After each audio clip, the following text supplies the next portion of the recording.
Right, so today the day 12, I'll solve the day 12. And actually I already solved it today, but forgot to record. So I'm just doing walkthrough, like a fast walkthrough again. So in this day the puzzle is, or the problem is very easy. We have a JSON document, and then we need to help Santa to balance the books and know like the sum of these numbers. The document could have an array, so we could have like an array of 1, 2, 3, 3 items, or we could have a simple JSON object. So we have the name is A, and then we have the value is 1, and then we have the key is B, and the value is 2. And or we could have just a simple number or strings. So here we have an example like 1, 2, 3, and then we need to sum them up. So 1 plus 2 plus 3, and or we could have it as a JSON object. It's also possible to have it as multiple, or like a nested array. So we have an array from the number 3, and in this way we have to go recursive for this one. And also we could have the JSON object as a nested object. So we could have the value is actual JSON object, or the value is an array. And also it's possible to have the value as an array of JSON, or like vice versa. Like we could have all these combinations. So this is what we need to solve in this way. And like funny fact about JSON, it's called, I think, JSON. One time in we are developers conference in Berlin, the inventor of JSON like said the name is JSON, like not JSON or so. Yeah, just funny to hear. So I removed the code I solved. So before pushing it up, I will do it again. So for this one, I will start like as I start in the morning with just this one. So we'll start parsing the array. So to parse something in Go, or to parse JSON object, we usually use the function JSON. In the package JSON, we use unmarshal. So this one have have an input of the string. So the string is not string, but it's byte encoded. So it's like we need to convert the actual input to array of bytes. So the input, and the value need to be passed by reference. So we need to have like var from JSON data or data, and its interface. So in Go, interface is the same as any, because we don't have a specific type for it, and we need to pass it as a value. So JSON data, and that's it. So now we have the actual JSON file. So we could try to print it. For example, print if we need to print the JSON data. So if we try to run it, it will be array of 1, 2, 3. So this is the first step. So now we need to sum all the numbers. So what we need a function. We need the JSON data as input, interface, and we need int as an output. First, sum, we can initialize it to 0, and then we need a switch case to find out which type that we are parsing currently. So in Go, we can have the value of the JSON, and we need the type of it. So since we have multiple types, so we could have array, we could have JSON file, we could have mix, we could have number. So the number, and we could have string. So string will be parsed automatically, as value for value. Okay, so what we need to check, so we need to check an array. So first of all, we need to how the array is presented in Go. So the array is presented, so the case, the array of is presented as array, simply as array of interface. what we need to do, we need to go over every value of this array, and we need to recall the function again, because we could have if we have an array, we need to go to each element of this array and also try to parse it, because it could be a nested array, or it could be another JSON file, or it could be a number. So if it's a number, it will be summed, and if it's array, it will be go to the next element again. So we need to go for a range, like a v range value, and for this one, so case,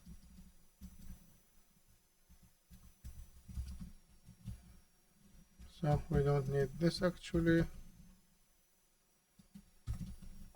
So we need to go for each element, and then we need to add the sum to sum all to the interface itself. So, and then if we have int, what we need to do, simply we need to do sum plus the value itself, or it could be possible to have the values as float 64, and for this one we need to do the sum also another time, and we need to convert it to int, so the value. So this is the basic. So we return the value, we return the sum, sorry, and we didn't do anything. So let's have a part one,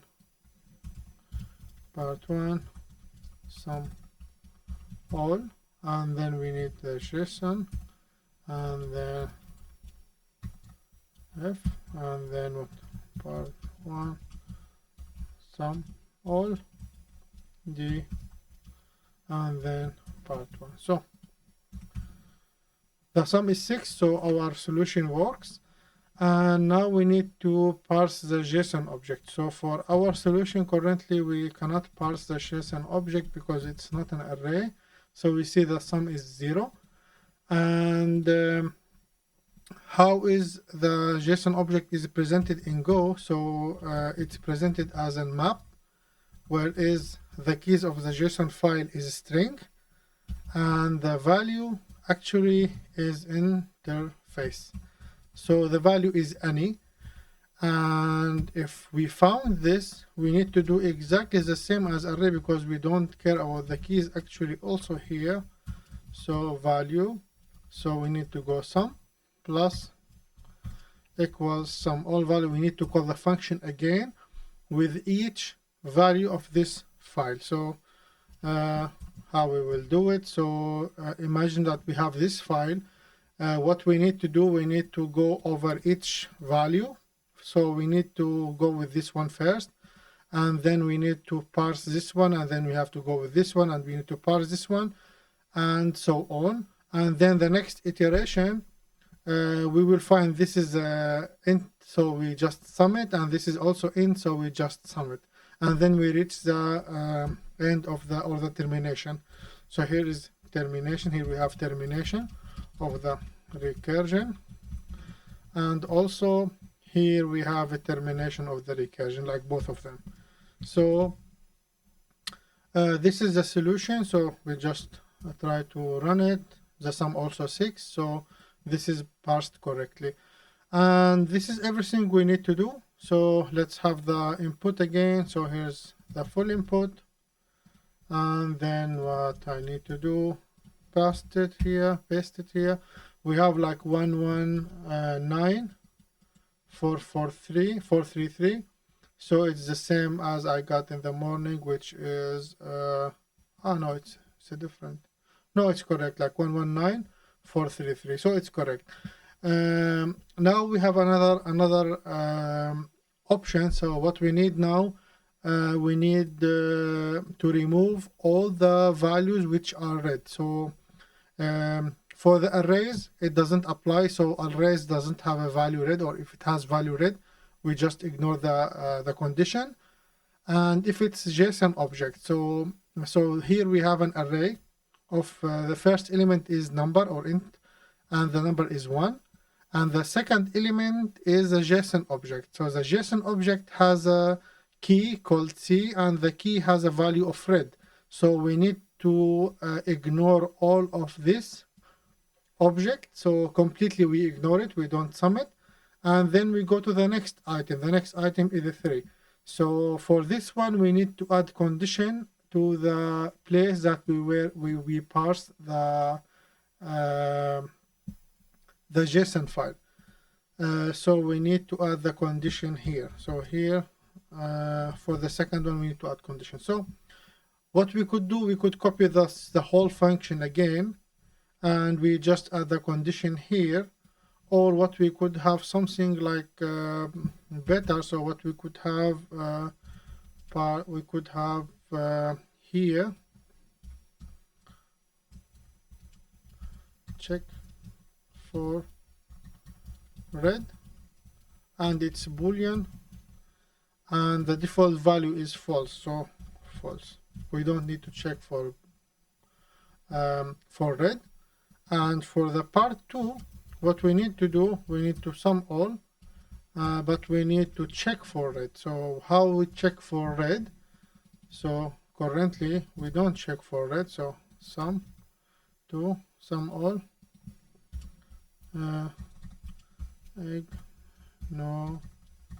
ignoring red values, and then this is part 2. And now, so what we need to do here, we just need to check. So for the array, we don't check, so we just pass it as it is. So here, array, we don't check for red. And here we have JSON object. So check for red value. So what we need to do, we need to go for each item of this value of this object. If check if red, if the value equals red, so if you find any value equals red, we just return 0. As simple as this, because it will be terminated here. And this condition should be only if the check for red is set to true. And here, in this case, we have a recursion termination condition. Okay, so otherwise we just do the simple or the normal calculations, and we need to pass